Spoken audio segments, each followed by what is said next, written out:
Portugal mungkin negara kecil, tapi dampaknya luar biasa. Bayangkan, mereka memperkenalkan ayam panggang yang lezat, anggur port yang nikmat, dan tentunya, Cristiano Ronaldo yang tak terbendung. Tapi itu baru permulaan dari segala kejutan yang dimiliki negara ini. Meskipun ukurannya kecil, Portugal memiliki sejarah dan inovasi yang besar. Mereka membuka jalan bagi para penjelajah di zaman penemuan, dan terus berkontribusi dalam teknologi serta budaya di zaman modern. Portugal penuh dengan kejutan, dan ada banyak fakta menarik tentang negara Iberia yang menawan ini yang pasti akan membuat Anda terkagum-kagum.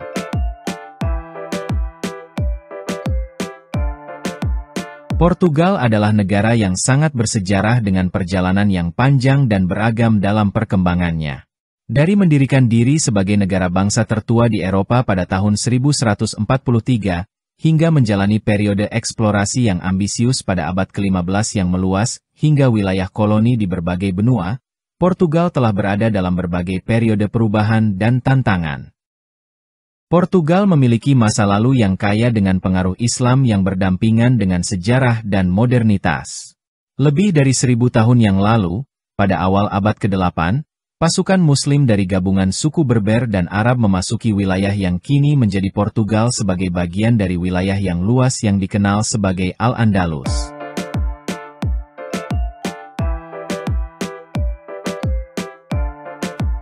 Al-Andalus, yang merupakan kerajaan Islam yang berkuasa di semenanjung Iberia pada abad pertengahan, tidak hanya merupakan entitas politik tetapi juga menjadi pusat ilmu, budaya, dan arsitektur yang mempengaruhi banyak aspek kehidupan pada saat itu.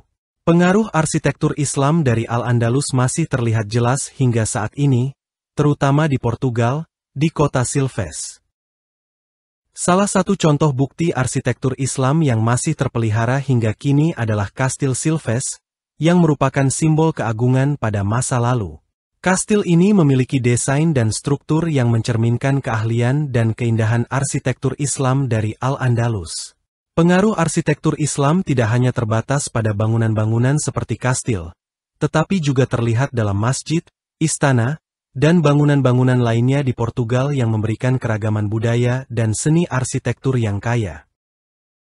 Kontribusi budaya dan arsitektur Islam dalam perkembangan Portugal pada masa lalu sangat signifikan. Warisan ini terus terlihat dalam peninggalan sejarah dan arsitektur di negara ini, memperkaya identitas budaya dan sejarah Portugal. Melalui pengaruh budaya dan arsitektur Islam, Portugal berhasil menciptakan sebuah perpaduan yang unik antara elemen-elemen Islam, Kristen, dan tradisi lokal, mencerminkan keberagaman dan kekayaan budaya yang terus berkembang dalam masyarakat Portugal.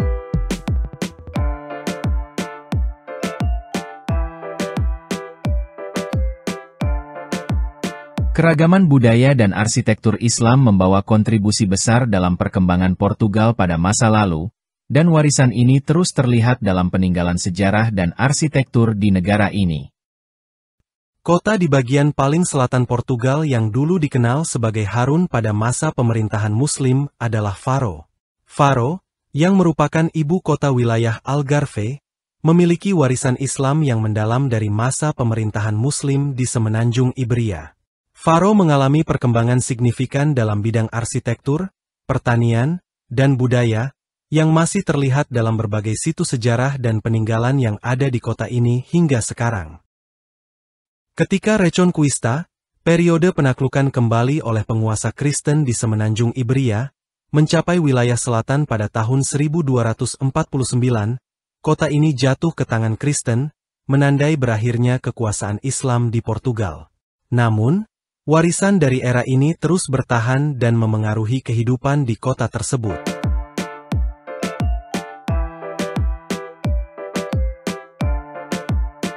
Pada tahun 2024, komunitas Muslim di kota tersebut kembali berkembang pesat.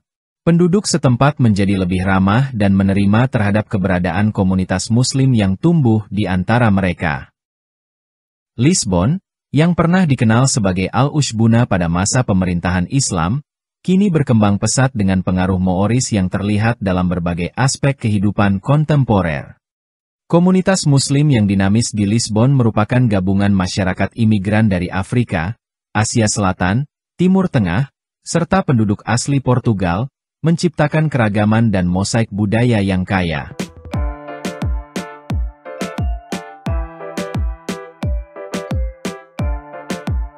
Masjid Agung Lisbon, juga dikenal sebagai Mesquita Central de Lisboa atau Lisbon Central Mosque, adalah masjid agung yang berlokasi di kota Lisbon, ibu kota Portugal.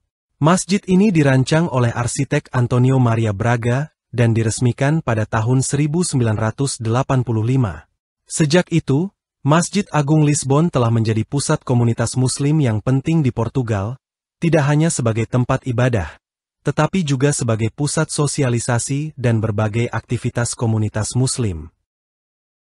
Masjid Agung Lisbon merupakan masjid utama bagi komunitas Muslim di Portugal, menjadi tempat berkumpul dan beribadah bagi umat Muslim yang tinggal di Lisbon dan sekitarnya.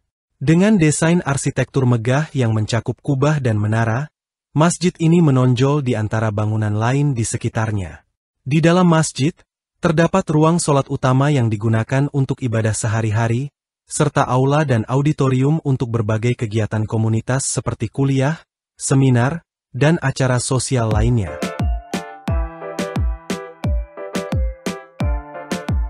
Masjid Agung Lisbon adalah sebuah bangunan yang berdiri di atas bukit di kota Lisbon, di sekitar kawasan strategis tempat berdirinya hotel-hotel terkenal, gedung perkantoran, dan perumahan.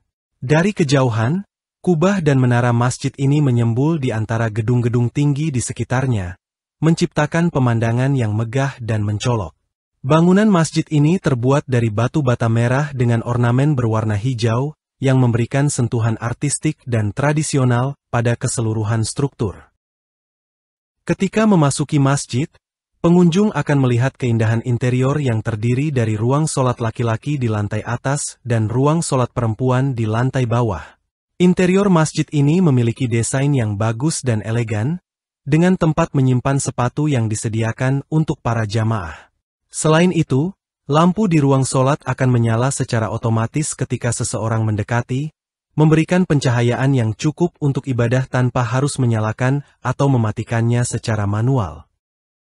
Keseluruhan pengalaman beribadah di Masjid Agung Lisbon tidak hanya memberikan suasana yang khusyuk dan tenang, tetapi juga menampilkan keindahan arsitektur dan desain interior yang mengagumkan. Dengan fasilitas yang nyaman dan perhatian terhadap detail-detail kecil seperti pencahayaan otomatis, masjid ini memberikan pengalaman yang berkesan bagi jamaah yang datang untuk beribadah dan berkomunitas di tempat ini. Dinding dan pilar di ruang sholat utama dilapis dengan material berwarna cerah seperti batu pualam, keramik bangunan, dan bata. Beberapa bagian dari temboknya juga diplester dengan semen biasa. Ruang sholat utama terletak di bawah kubah besar yang menghiasi atap masjid, sementara lantainya dilapisi dengan hamparan karpet tebal.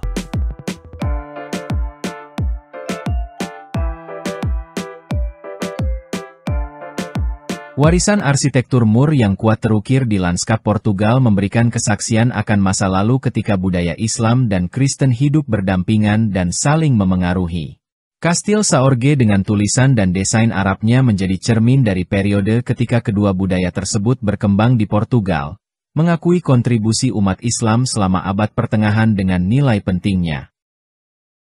Pertukaran budaya dan ilmu pengetahuan antara Islam dan Kristen pada masa lalu telah memperkaya peradaban keduanya. Meskipun saat ini umat Islam mungkin mengalami kesulitan, masyarakat Portugis terus menjadi contoh kemajuan dalam berbagai bidang seperti pendidikan, kesehatan, bisnis, dan seni. Mereka dari berbagai profesi dan latar belakang memberikan kontribusi penting terhadap pertumbuhan dan keragaman negara kecil ini. Dari kastil kuno hingga masjid modern, kisah Islam di Portugal dan Spanyol adalah unik dan berharga. Sebagai negara-negara modern, mereka tetap menghargai warisan dari masa lalu, dengan Gema Al-Andalus yang terus bergema sebagai pengingat akan sejarah bersama dan harapan masa depan. Kisah Islam di Portugal tidak hanya sekedar kisah masa lalu, tetapi merupakan narasi hidup yang terus berkembang, menjembatani berabad-abad dengan setiap doa, perayaan, dan tindakan iman. Warisan Garb Al-Andalus yang masih hidup hingga hari ini di jantung Portugal menjadi simbol keberagaman, toleransi, dan keberlanjutan dalam konteks sejarah dan kehidupan masyarakat Portugal yang terus berubah dan berkembang.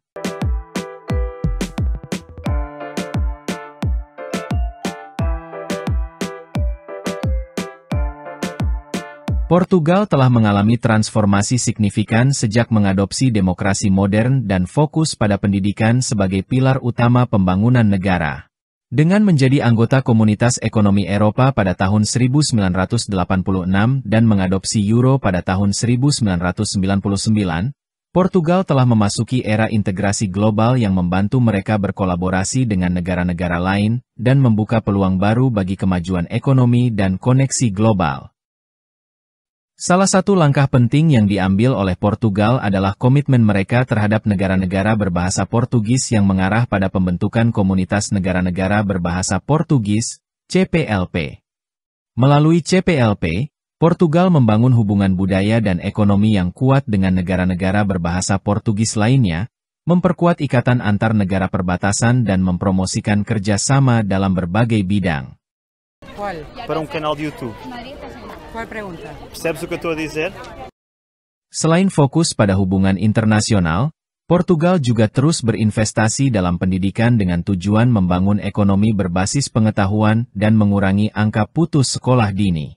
Dengan meningkatkan akses dan kualitas pendidikan, Portugal berupaya untuk membekali generasi muda dengan keterampilan dan pengetahuan yang diperlukan untuk bersaing dalam ekonomi global yang semakin kompleks dan berubah dengan cepat.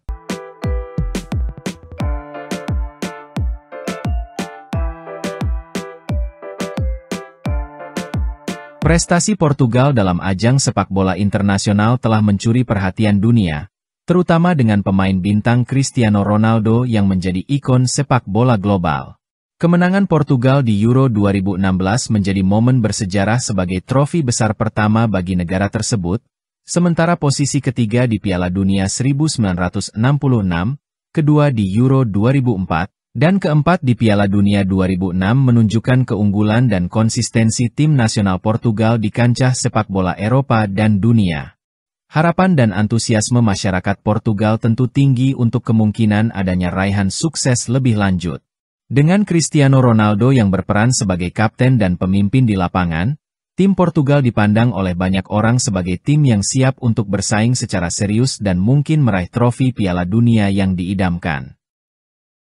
Kecerdasan tak hanya Cristiano Ronaldo tetapi juga kualitas pemain lain di skuad Portugal, serta dukungan dan semangat dari para pendukung yang luar biasa, semakin menambah keyakinan bahwa Portugal memiliki peluang nyata untuk meraih kesuksesan di ajang turnamen sepak bola paling bergengsi di dunia. Dengan persiapan yang matang, kerja keras, dan fokus ke arah tujuan, tim Portugal dengan kaptennya yang kuat, Cristiano Ronaldo, dapat menjadi ancaman serius bagi lawan-lawan mereka dalam upaya mencapai prestasi tertinggi di Piala Dunia FIFA 2018.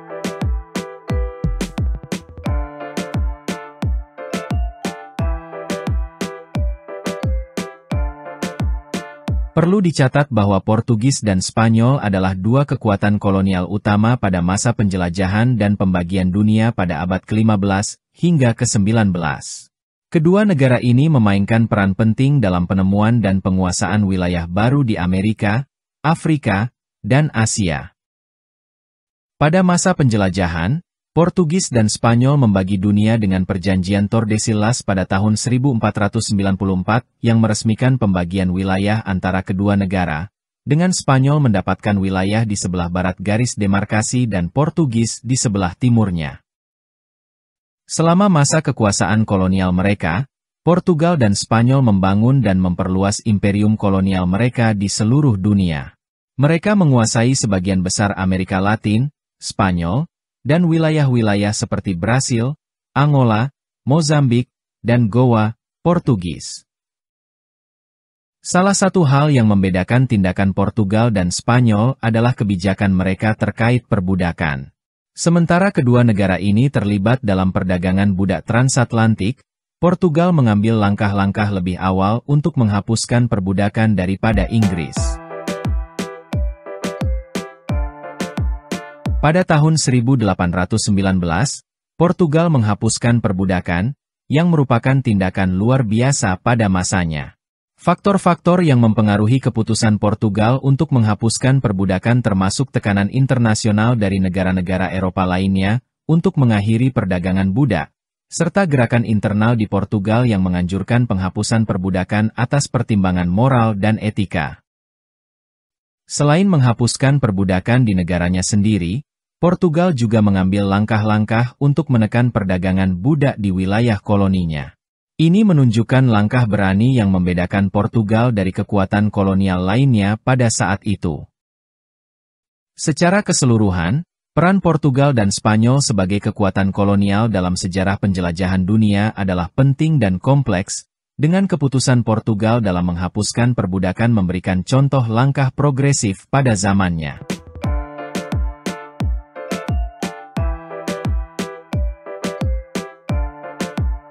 Perjanjian Tordesillas adalah perjanjian penting yang ditandatangani antara Portugal dan Spanyol pada tahun 1494 di kota Tordesillas, Spanyol. Perjanjian tersebut dibuat untuk mengatasi sengketa atas klaim kedua negara terhadap wilayah baru yang ditemukan selama penjelajahan dunia pada masa itu.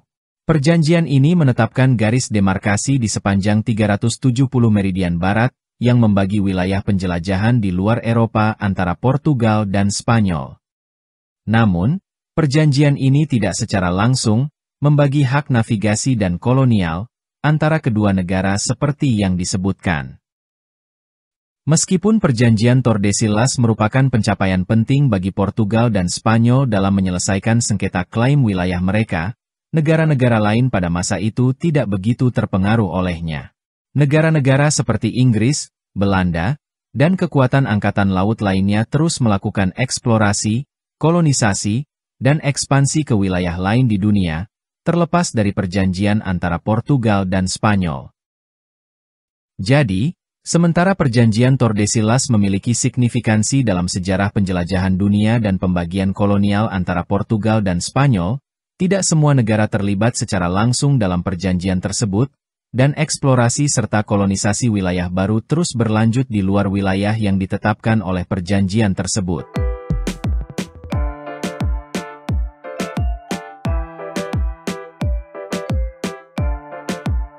Periode kediktatoran yang berlangsung selama 48 tahun di Portugal dari tahun 1926 hingga 1974 di bawah pemerintahan António de Oliveira Salazar, memang merupakan tahapan penting dalam sejarah negara tersebut. Pemerintahan Salazar ditandai dengan konservatisme nasionalistik yang kuat, dipengaruhi oleh agama Katolik, dan menciptakan rezim otoriter yang dikenal sebagai Estado Novo atau negara baru. Kediktatoran di Portugal berkembang melalui 3 fase yang berbeda. Pertama, kediktatoran militer, Ditadura Militar, dari tahun 1926 hingga 1928, di mana kekuatan militer mengambil alih pemerintahan. Kemudian, muncul kediktatoran nasional, Ditadura Nasional, dari tahun 1928 hingga 1933 di bawah kepemimpinan Salazar, yang berhasil mengkonsolidasikan kekuasaannya dan menerapkan visinya untuk Portugal. Fase ketiga adalah Estado Novo yang berlangsung dari tahun 1933 hingga 1974, di mana Portugal berada di bawah kendali besi Salazar dengan sensor ketat dan kebebasan politik yang terbatas. Namun, pada tanggal 25 April 1974, Portugal menyaksikan revolusi bunga anyelir yang menandai akhir dari kediktatoran. Revolusi ini merupakan pemberontakan damai yang dilambangkan dengan pembagian bunga anyelir di antara rakyat dan tentara. Peristiwa ini mengakhiri kediktatoran Salazar dan membawa Portugal menuju transisi negara menuju demokrasi.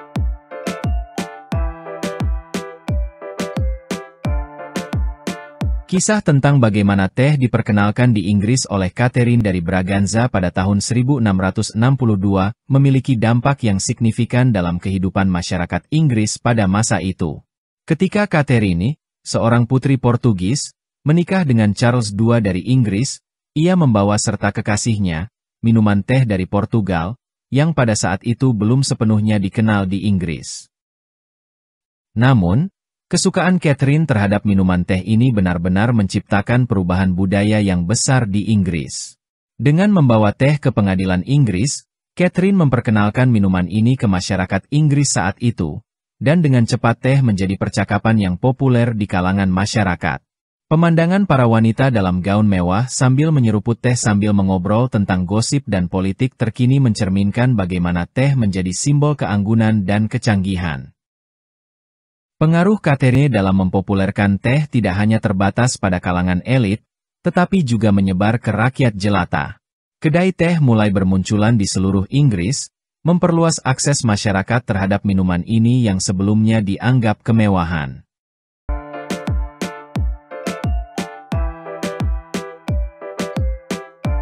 Keputusan Portugal untuk membatasi hukuman penjara maksimum hingga 25 tahun menurut KUHP Portugis merupakan bagian dari pendekatan yang berfokus pada rehabilitasi dan keyakinan terhadap potensi individu untuk berubah. Negara ini telah menghapuskan hukuman mati sepenuhnya dan mengutamakan upaya untuk mereformasi pelaku kejahatan dan mengintegrasikan mereka kembali ke dalam masyarakat. Pendekatan ini mencerminkan nilai-nilai progresif dan kemanusiaan yang mendasari sistem peradilan di Portugal. Dengan menekankan rehabilitasi daripada hukuman seumur hidup atau hukuman mati, pemerintah Portugal menunjukkan komitmen mereka terhadap pendekatan yang lebih manusiawi terhadap kejahatan dan pelaku kejahatan. Dekriminalisasi yang ditekankan di Portugal juga merupakan aspek penting dari budaya dan sistem peradilan mereka. Dengan fokus pada reformasi dan reintegrasi sosial, Portugal memperjuangkan keadilan yang lebih holistik dan memungkinkan individu untuk mendapatkan kesempatan kedua dalam memperbaiki kesalahannya. Secara keseluruhan, pendekatan Portugal terhadap hukuman dan rehabilitasi menunjukkan pemahaman yang mendalam akan kompleksitas kejahatan dan kebutuhan untuk memperlakukan pelaku kejahatan dengan cara yang memungkinkan mereka untuk belajar, tumbuh, dan berkontribusi kembali ke dalam masyarakat. Ini adalah contoh yang kuat dari nilai-nilai progresif yang berperan dalam membentuk sistem peradilan negara dan mendorong pemberdayaan individu untuk berubah dan berperilaku lebih baik.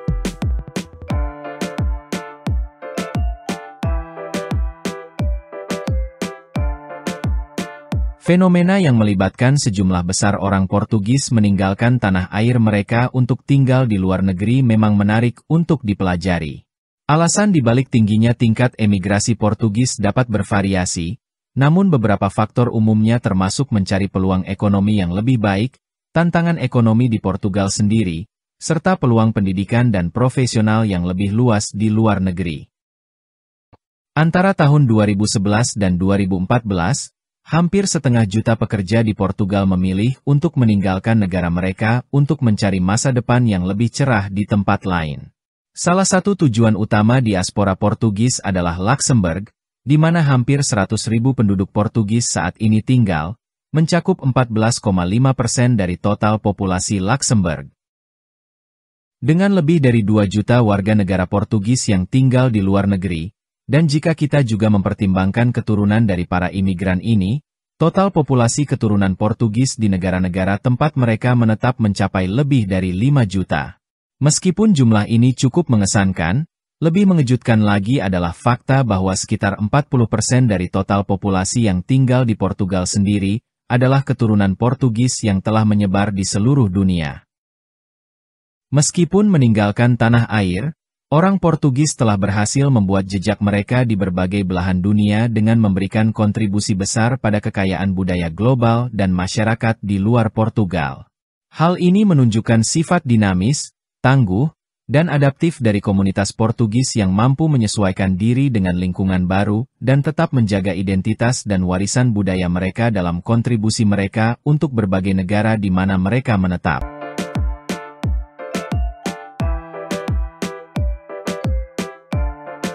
Ubin Portugis atau yang dikenal sebagai azulejo merupakan bagian yang sangat penting dalam sejarah dan budaya Portugal.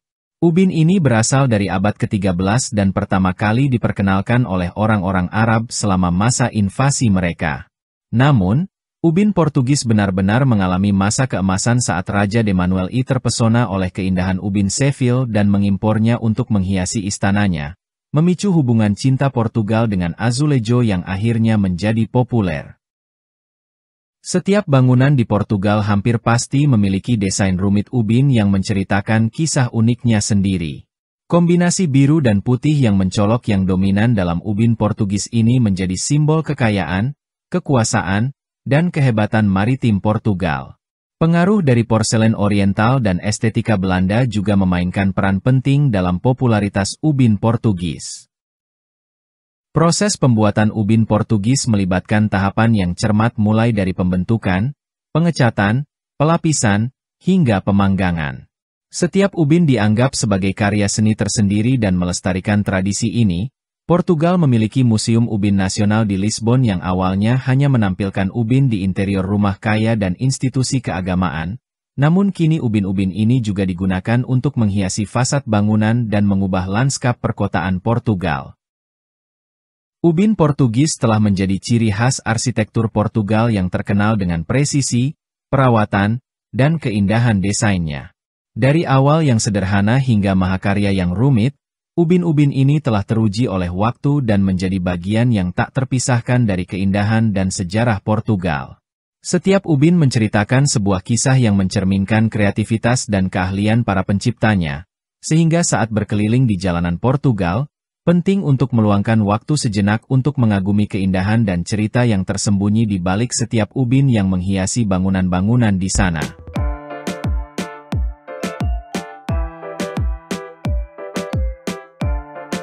Bencana gempa bumi Lisbon pada pagi hari tanggal 1 November 1755 adalah salah satu tragedi alam terbesar dalam sejarah yang mencatatkan dampak yang sangat mematikan dan menghancurkan. Kejadian ini menonjol di antara peristiwa lainnya karena kekuatan dan kehancuran yang luar biasa yang dihasilkannya, serta ketangguhan dan ketabahan masyarakat Lisbon dalam menghadapi bencana tersebut. Gempa bumi yang mengguncang Lisbon mengakibatkan kerusakan yang sangat parah, dengan bangunan-bangunan hancur, jalan-jalan retak, dan kepanikan melanda penduduk. Lebih dari 60.000 jiwa kehilangan nyawa mereka di Lisbon saja, dan gelombang tsunami yang dihasilkan dari gempa bumi tersebut membuat kehancuran yang lebih luas di sekitarnya.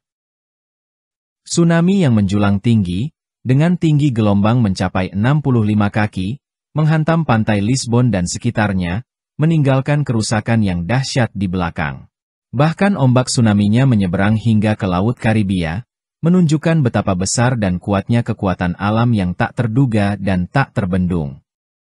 Meskipun pusat gempa bumi terletak di Lisbon yang hancur, masyarakat Lisbon menunjukkan ketangguhan dan ketabahan mereka dalam menghadapi kehancuran tersebut. Seperti Phoenix yang bangkit dari abu, mereka mulai membangun kembali kehidupan mereka yang hancur, menunjukkan semangat dan tekad untuk pulih dan bangkit dari tragedi yang memilukan itu. Gempa bumi Lisbon tahun 1755 tetap menjadi pengingat yang pedih akan kerapuhan kehidupan dan kekuatan alam yang luar biasa. Peristiwa tragis ini mengajarkan kita tentang kewaspadaan akan potensi bencana alam, pentingnya persiapan dan mitigasi risiko, serta kekuatan manusia dalam menghadapi tantangan besar. Kesediaan untuk belajar dari masa lalu dan menghargai pelajaran yang diajarkan oleh tragedi semacam itu sangat penting bagi kita dalam menjalani kehidupan yang dinamis ini.